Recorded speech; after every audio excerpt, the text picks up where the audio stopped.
हमने पिछले अपने लेक्चर में हिमांक में अवनमन को पढ़ा था। हमारे आज के लेक्चर में एक नया आर्टिकल शामिल है जिसे कहते हैं वांट हाफ कारक। तो हमें वांट हाफ कारक को पढ़ना है। वांट हाफ कारक का प्रयोग या इस्तेमाल हम किन किन परिस्थितियों पर कर सकते हैं, इस चीज को भी पढ़ना है। तो हम लोग आज के आर्टिकल को स्टार्ट करते हैं, लेकिन आज के आर्टिकल को पढ़ने से पहले मैं पुरानी कुछ बातों को रिवाइज कर देना चाहता हूं। तो मैं वांट हाफ कारक पढ़ूं इससे पहले मैं थोड़ी सी कुछ बातों को बता देना चाहता हूं, कुछ इस माध्यम से लिखते हुए कि हमने अणुसंख्य गुणधर्म पढ़े थे। अणुसंख्य गुणधर्म, अणुसंख्य गुणधर्म क्या होते थे? किसी पदार्थ में पाए गए वे गुण जो अणुओं की संख्या पर निर्भर करते हैं अणुसंख्य गुणधर्म कहलाते हैं। अब अणुसंख्य गुणधर्मों में बस से अगर बात किया जाए तो अपने चैप्टर में कुछ विशेष प्रकार के अणुसंख्य गुणधर्म थे, मैं उनको भी लिखता हूं। कौन कौन सा अणुसंख्य गुणधर्म था? तो मेरे लिए सबसे पहला अणुसंख्य गुणधर्म आता है परासरण दाब। परासरण दाब यह भी एक ऐसी राशि है जो अणुसंख्य गुणधर्म है, अर्थात अणुओं की संख्या चेंज हो जाने पर किसी भी पदार्थ का परासरण दाब भी चेंज हो जाता है, बदल जाता है। और मैं अगर सेकेंड नंबर पे बात करता हूं अणुसंख्य गुणधर्म की,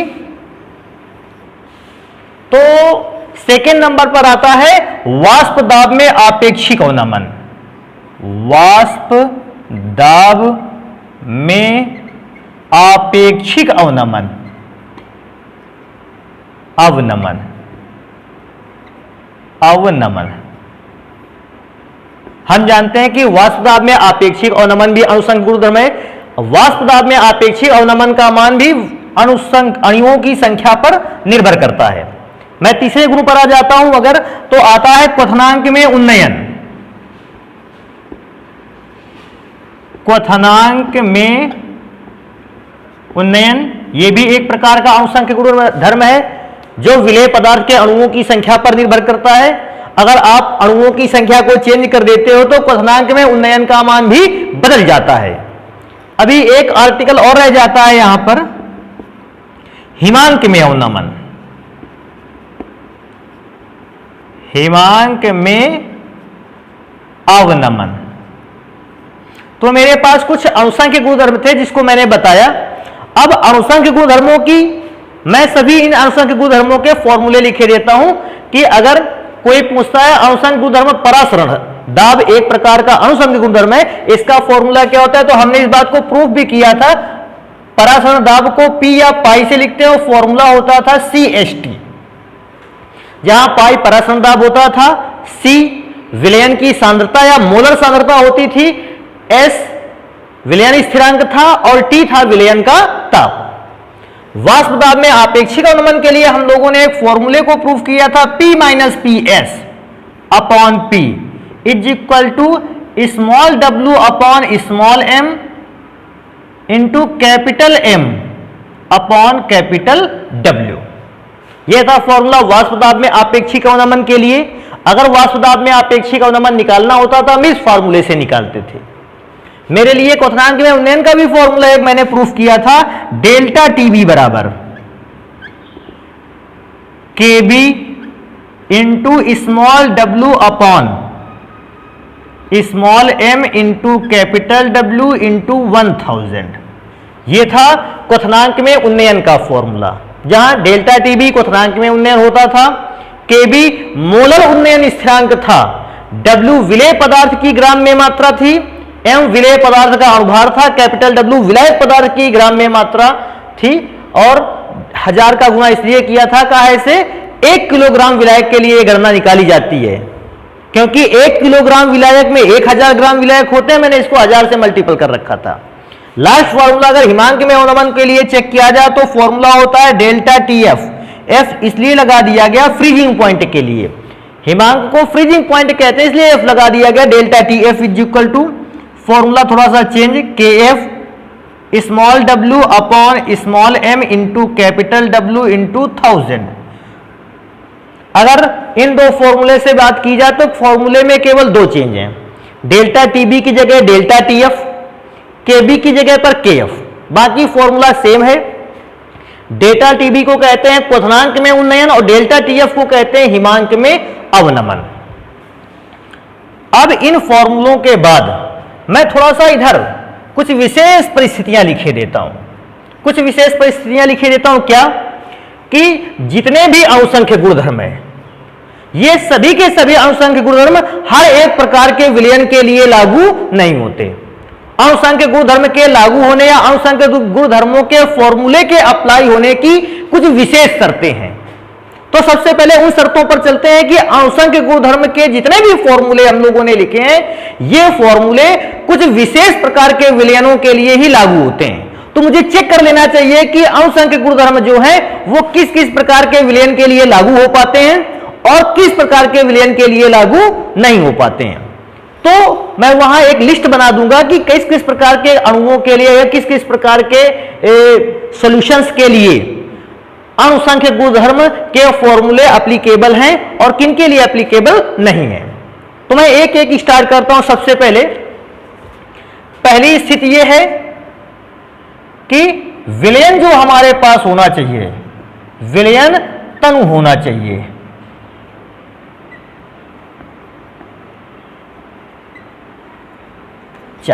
सबसे पहली बात, अगर विलयन तनु है तो मैं अणुसंख्य गुणधर्मों के जो इतने फॉर्मूले लगाए गए हैं, मैं इन फॉर्मूलों को आसानी से वैल्यू रख के कैलकुलेट कर सकता हूं। लेकिन अगर विलयन सांद्र है, सांद्र का मतलब समझ गए होंगे, विलेय पदार्थ की एक हाई अमाउंट को आप विलयन में, विलायक में मिलाकर विलयन बनाते हैं।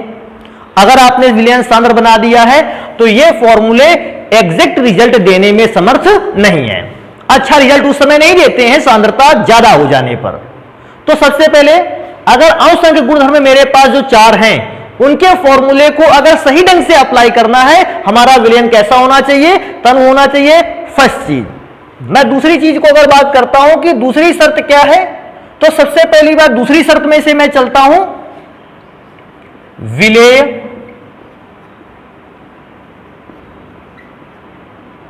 विलायक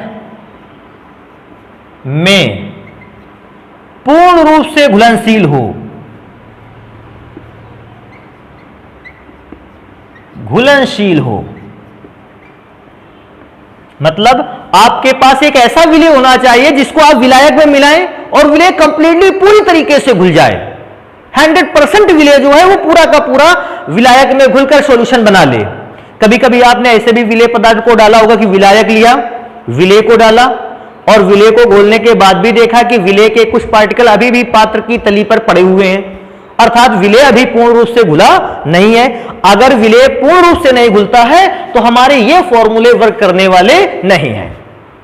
हम अगर इन फॉर्मूलों को लगाना चाहते हैं, परासरण दाब के फॉर्मूले को, वाष्प दाब के आपेक्षिक अवनमन के फॉर्मूले को, क्वथनांक में उन्नयन के फॉर्मूले को, हिमांक में अवनमन के फॉर्मूले को अगर अप्लाई करना चाहते हैं तो हमारा जो विलेय पदार्थ होना चाहिए वो विलायक में पूर्ण रूप से क्या हो, घुलनशील हो, पूरा का पूरा घुल जाता हो। अब तीसरी शर्त क्या रहती है, मैं उस पर चलता हूं। तीसरी शर्त बेटा है कि आपका विलेय पदार्थ जब भी विलायक में घोला जाए वो आयनों में टूटता ना हो। आयनों में ना टूटता हो उसको ऐसे भी कह सकते हैं क्योंकि विद्युत अपघट्य पदार्थ ऐसे होते हैं, विद्युत अपघट्य पदार्थ विलायक में घुलकर आयन में टूटते हैं। और मैंने अभी बताया कि विलेय विलायक में घुलकर आयनों में टूटता ना हो, इसका क्योंकि विद्युत अपघट्य आयन में टूटते हैं, यह रूल विद्युत अपघट्यों के लिए लागू नहीं होगा। यह किसके लिए लागू होगा, तो लिखते हैं उसको विलेय विद्युत अनअपघट्य हो। अनअपघट्य का मतलब है अगर आप विलेय को विलायक में डाल भी दें वो आयनों में डिकम्पोज ना हो, क्योंकि आयनों में डिकम्पोज ना हो उसका भी एक रीजन है। अगर कोई कंपोनेंट NaCl है और मैंने इसको वाटर पे जैसे डिसॉल्व किया, ये Na प्लस में टूट गया, Cl माइनस में टूट गया। अभी सोचिए ये सारे के सारे जो गुण लिखे हैं या जितने भी फॉर्मूले इन गुणों के लिखे हैं वे सारे के सारे गुण किसके हैं, अणुसंख्य के।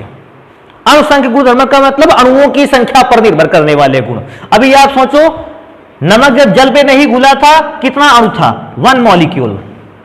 अब जल में घुल गया तो आयनों में ब्रेक हो गया, 1 मॉलिक्यूल प्लस 1 मॉलिक्यूल, 2 मॉलिक्यूल हो गए। अणुओं की संख्या में क्या हो गया? परिवर्तन। जल में घुलने से पहले विलेय का 1 अणु था, जल में घुलने के बाद विलेय के कितने अणु हो गए? 2 अणु हो गए। क्योंकि जल में घुलने के बाद विलेय के 2 अणु हो गए, यह फॉर्मूला, अणुओं की संख्या चेंज हो गई, अणुओं की संख्या चेंज हो गई तो फॉर्मूले अच्छे रिजल्ट देने वाले नहीं है, रिजल्ट में भी चेंज हो जाएगा और हम रिजल्ट में चेंज नहीं चाहते। तो विलयन जो विलेय पदार्थ जो है वो विद्युत अनापघट्य हो, विद्युत अनापघट्य हो, इसका मतलब वो आयन में टूटता ना हो, कंपोनेंट आयन में टूटना नहीं चाहिए। लास्ट स्टेप है, एक और चीज है जिसको मुझे पढ़ लेना चाहिए कि हम लोग अणुसंख्य गुणधर्म और किस प्रकार के सॉल्यूशन के लिए अप्लाई नहीं कर सकते हैं। तो लास्ट है विलेय, विलेय विलायक के साथ मिलकर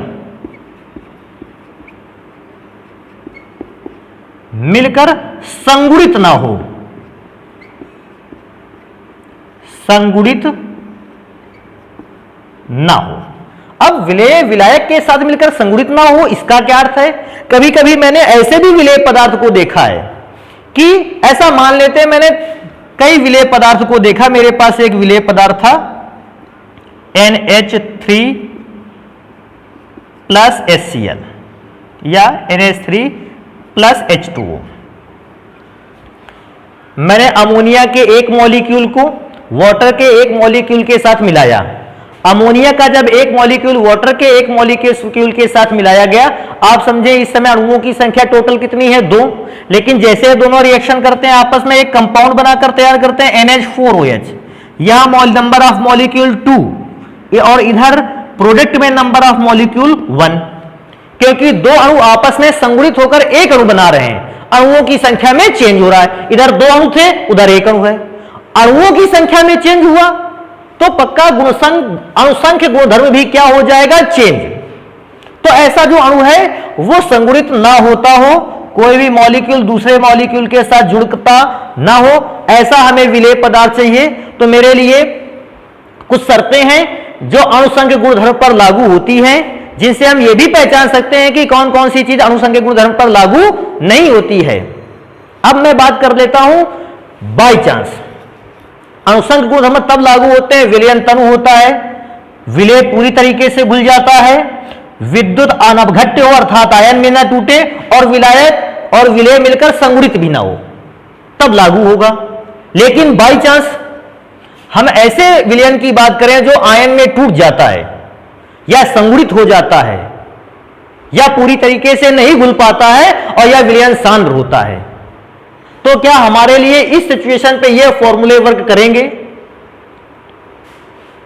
तो इसका आंसर है कि अगर ये पूरी शर्तें नहीं मानता है, लिखी गई इतनी शर्तों को कोई सॉल्यूशन नहीं मानता है, मैं थोड़ा सा इस चीज को मिटा देता हूं कहीं आपके पढ़ने में परेशानी ना हो। अगर कोई भी सॉल्यूशन इन सभी शर्तों को नहीं मानता है तो शर्तों के ना मानने पर मैं इस फॉर्मूले को अप्लाई नहीं कर सकता हूं। तो बात आती है सर जी अगर इन शर्तों को नहीं मानता है तो क्या दूसरे फॉर्मूले बनाए जाएं या इन्हीं फॉर्मूलों को मॉडिफाइड कर दिया जाए, थोड़ा सा अच्छा कर दिया जाए? तो बेटा अगर कोई भी सॉल्यूशन इन शर्तों को नहीं मानता है, अणुसंख्य गुणधर्म की शर्तों को नहीं मानता है, तो कोई बात नहीं है, हम उस कंपाउंड या उस गुण के फॉर्मूले पर थोड़ा सा चेंज कर देंगे और थोड़ा सा चेंज करने के बाद अब यह फॉर्मूला हमारा सभी प्रकार के विलयन के लिए लागू होने लगेगा। तो मैं चेक करता हूं कि मैं फॉर्मूले में क्या चेंज करने वाला हूं। हम परासरण दाब पाई बराबर CH3 के फॉर्मूले में एक नया सिंबल ऐड कर देंगे I। अब सिंबल I के लग जाने पर अब अगर हमारा कोई विलयन इन शर्तों को नहीं भी मानता है, उसके लिए भी परासरण दाब का मान आसानी से ज्ञात किया जा सकता है। अब अगर इस फॉर्मूले की बात आएगी तो मैं इस फॉर्मूले पे भी थोड़ा सा वर्क करने और P minus P S upon P is equal to आई small w into capital M upon small m into capital W। वाष्प पदार्थ के आपेक्षिक अवनमन के फॉर्मूले पर भी मैंने I लगा दिया। जैसे ही मैंने I नाम का एक नया प्रतीक सम्मिलित किया, अब ये फॉर्मूला जो है वो जो विलयन इन शर्तों को नहीं मानता है, ये फॉर्मूला उन विलयन के लिए भी हो गया। अगर मैं इन सभी फॉर्मूले के लिए निकाल के देखूं तो delta TB is equal to I into K B small w upon small m into capital W into 1000, मैंने इसके फॉर्मूले पर भी अप्लाई कर दिया एक नया सिंबल I। अब अगर इसके लिए फॉर्मूला बनाना होगा, मेरे ख्याल से आप सभी समझ गए होंगे।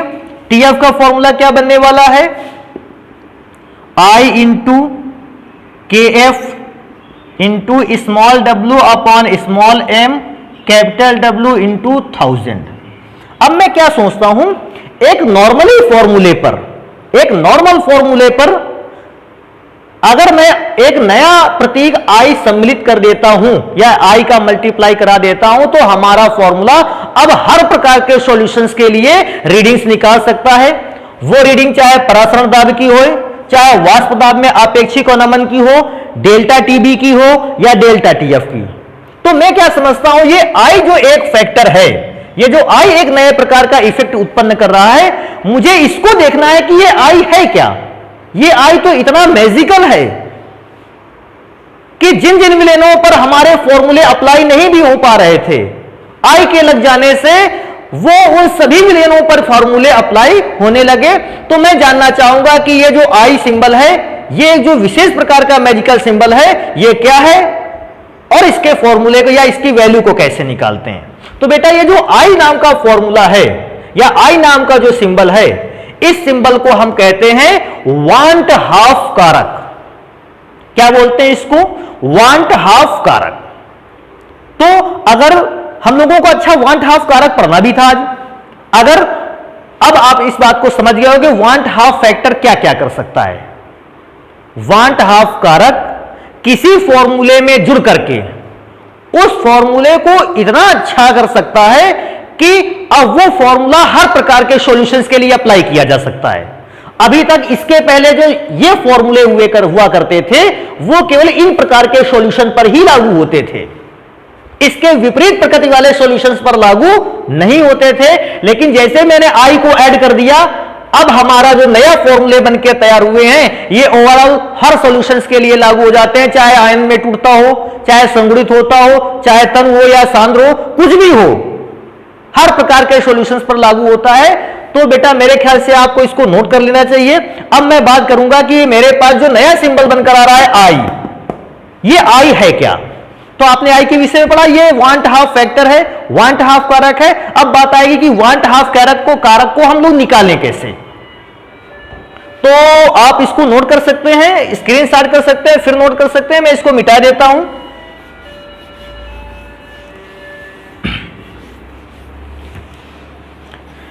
तो अब चेक किया जाए कि वांट हाफ फैक्टर होता क्या है। तो अब हम यहां हेडिंग डाले देते हैं, जो मुझे हेडिंग पढ़नी है वांट हाफ कारक, वांट हाफ कारक या वांट हाफ फैक्टर। अच्छा, वांट हाफ फैक्टर को लिखते कैसे हैं, I से। I is the symbol of want half factor. अब वांट हाफ फैक्टर की वैल्यू निकालते कैसे हैं, वांट हाफ फैक्टर के वैल्यू को निकालने का एक निश्चित फॉर्मूला, रिएक्शंस के लिए एक निश्चित फॉर्मूला, और फिर इसके बाद देखते हैं कि अनुसंख्यक गुणधर्मों के लिए एक निश्चित फॉर्मूला। पहले रिएक्शंस के लिए, अभिक्रिया के लिए क्या फॉर्मूला होता है, मैं उसको लिख देता हूं कि वांट हाफ कारक बराबर वियोजन या संगुणन के पश्चात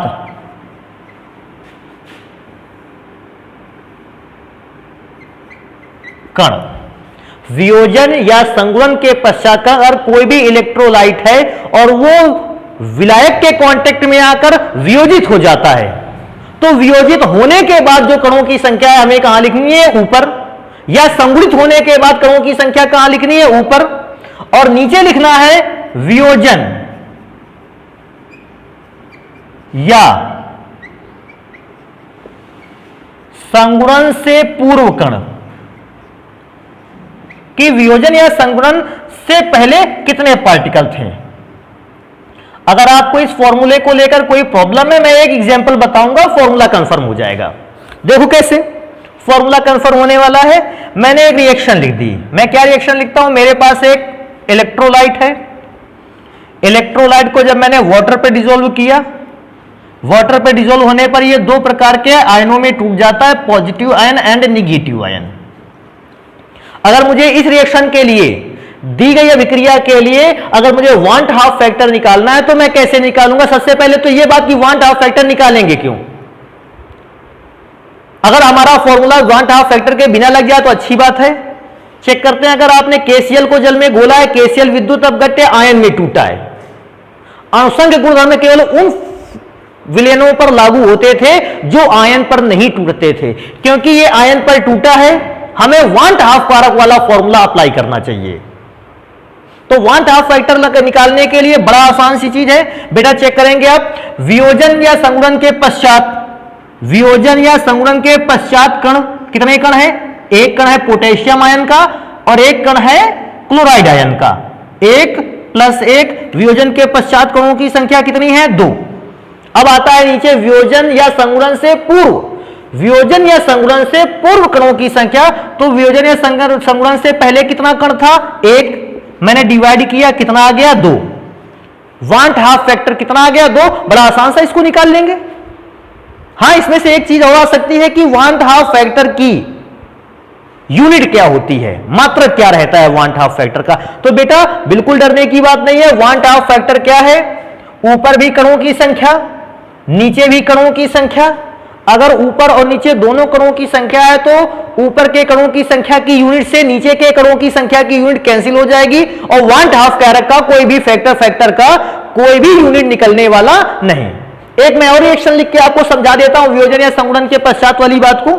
देखिए ध्यान से, आपको समझ में आता है या नहीं, ना है तो बताना हमको। मेरे पास एक और केमिकल है, मैं इसको ऐसे मान सकता हूं, this is PbCl2, lead chloride कहते हैं। और लेड क्लोराइड को जैसे ही मैंने आयनों में ब्रेक करने की कोशिश की, मैं इसको सॉल्वेंट के कांटेक्ट में लाया, इसको विलायक के संपर्क में लाया, PbCl2 आयन में ब्रेक हो गया। कैसे आयन में ब्रेक हुआ, this is Pb++ and 2Cl-, 2 chlorine है, 2Cl-। अब मैं क्या सोचता हूं, इसके लिए मुझे अगर वांट हाफ फैक्टर I की वैल्यू निकालनी पड़े तो फॉर्मूला था वियोजन या संगुणन के पश्चात कण। तो मैं चेक करता हूं वियोजन या संगुणन के पश्चात बाद में कितने कण है, 1 पार्टिकल एंड 2 पार्टिकल, 1 + 2 मिलकर कितना होने वाला है, 3। अब बात आती है कि वियोजन के पश्चात तो मैंने कण लिख लिए, अब मुझे वियोजन या संगुणन से पहले वाले पार्टिकल लिखने हैं। तो वियोजन के बाद उधर के पार्टिकल, वियोजन से पहले इधर का पार्टिकल, आगे देखिएगा कितना, आप इस 2 को नहीं मानने वाले, आप केवल आगे देखते हो कणों की संख्या, अणुओं की संख्या में। 1 पार्टिकल है, आप यहां 1 लिख दोगे, 1 से 3 को डिवाइड करोगे, 3 आएगा, वांट हाफ फैक्टर निकल आया। तो वांट हाफ फैक्टर निकालना आपके लिए कोई कठिन चीज नहीं है। वांट हाफ फैक्टर के लिए बस आपको यह फॉर्मूला लिखना है, और वांट हाफ फैक्टर के लिए अगर आप इस फॉर्मूले को याद रखते हो तो आपके लिए कोई भी प्रॉब्लम है ही नहीं है। हालांकि इसकी परिभाषा क्यों ज्यादा नहीं पूछते हैं, लेकिन मैं फिर भी इसको बता देता हूं। क्या बताते हैं, कहता है किसी भी विलयन के लिए, किसी विलयन के लिए वियोजन या संगुणन के पश्चात कणों की संख्या और वियोजन या संगुणन से पूर्व कणों की संख्या के अनुपात को ही वांट हाफ कारक कहा जाता है।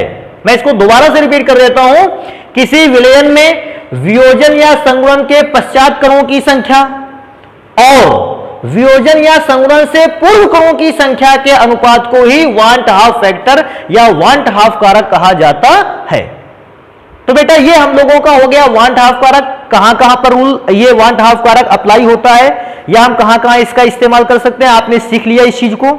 मैं दोबारा से एक बार रिपीट कर देता हूं केवल।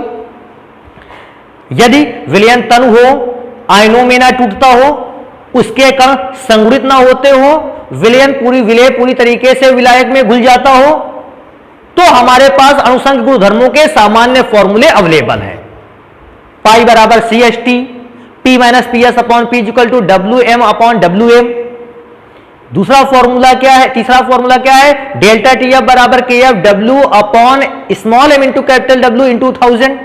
तो मेरे पास हर एक के लिए सामान्य फॉर्मूला है, लेकिन अगर विलयन सांद्र हो जाए, विलयन में विलय आयनों में टूट जाए, या विलय के कण संगुणित होने लगे, अगर इस प्रकार से किसी भी प्रकार का नेचर आ जाए, तो फिर हमारे अनुसंग गुणधर्मों के सामान्य फॉर्मूले कार्य करना बंद कर देते हैं। तब हम उन सामान्य फॉर्मूलों को अच्छा बनाने के लिए, अप्लाई करने के लिए, हम उनमें एक विशेष प्रतीक को ऐड कर देते हैं, मल्टीपल कर देते हैं। किसको? वांट हाफ कारक को। वांट हाफ कारक के मल्टीप्लाई होने के साथ ही फॉर्मूले इतने अच्छे हो जाते हैं कि हर एक प्रकार के सॉल्यूशन, चाहे आयन में टूटता हो ना टूटता हो, हर एक प्रकार के सॉल्यूशंस के लिए अप्लाई होने लगते हैं। तो बात आती है, वांट हाफ कारक अगर इतना अच्छा है कि हर प्रकार के सॉल्यूशंस के लिए अप्लाई करवा देता है फॉर्मूले को, तो हमें यह जरूरी है कि हम वांट हाफ फैक्टर को पढ़ लें कि हम वांट हाफ कारक निकालेंगे कैसे, फॉर्मूला क्या होता है, यूनिट क्या होता है, कैसे हम पता कर पाएंगे। तो वांट हाफ फैक्टर का केवल एक फॉर्मूला, वियोजन या संगुणन के पश्चात कणों की संख्या बटे वियोजन या संगुणन से पूर्व कणों की संख्या। लिखते का ऐसे, आई से यूनिट कुछ होता नहीं इसका, और इस प्रकार से कुछ कैलकुलेशन के थ्रू हम लोग वांट हाफ कारक की वैल्यू निकाल सकते हैं। हां, यह बात जरूर है कि जैसे जैसे रिएक्शन चेंज होगी, हर प्रकार की अलग रिएक्शंस के लिए वांट हाफ फैक्टर अलग अलग तरीके से निकाला जा सकता है। अब क्योंकि आप जानते हो ना जाने कितनी ऐसी रिएक्शंस हैं, हम अगर सभी के लिए वांट हाफ कारक का फैक्टर का फॉर्मूला अगर अभी निकालेंगे तो 2-3 दिन ऐसे ही लगेंगे। जरूरी है, मैंने आपको तरीका बता रखा है कि वांट हाफ फैक्टर को किस प्रकार से निकाल सकते हैं। तो आप वांट हाफ फैक्टर को निकालना सीख गए, वांट हाफ फैक्टर का यूज करना सीख गए। तो हमारा जो चैप्टर था सॉल्यूशन चैप्टर बस इतना ही है। अब सॉल्यूशन चैप्टर से रिलेटेड बचता है न्यूमेरिकल। तो बेटा सॉल्यूशन चैप्टर से जितना भी न्यूमेरिकल बनता है, आप उनको, आपके यहां बुक्स होंगी, अन्य माध्यम है, आप उनको सॉल्व करिए, या मैं वीडियो के लास्ट में एक पेज डाल दूंगा, आप उस पेज को देख लीजिएगा, उसमें बहुत सारे न्यूमेरिकल हैं, आप उनको सॉल्व करिए। जो भी न्यूमेरिकल नहीं आता है वो मुझे कमेंट बॉक्स पे बता देना, मैं उस न्यूमेरिकल को सॉल्व करके दिखा दूंगा। तो मैं अपने वीडियो के लास्ट में एक पेज लगा दूंगा जिसमें काफी सारे न्यूमेरिकल होंगे, आप उनको न्यूमेरिकल को सॉल्व करना है। और न्यूमेरिकल को सॉल्व करते हुए मुझे कमेंट बॉक्स में ये बताते भी रहना है कि कौन कौन सा न्यूमेरिकल आपको नहीं आया। आप क्वेश्चन नंबर बता दोगे, मैं उसको लगा दूंगा, आंसर भी मैच हो जाएगा। तो अब तक के लिए आप उस सीट से अपने न्यूमेरिकल्स को सॉल्व करना। आज हम लोग इतना ही रखते हैं, नेक्स्ट चैप्टर को पढ़ेंगे अगले वीडियो पर। तब तक के लिए धन्यवाद।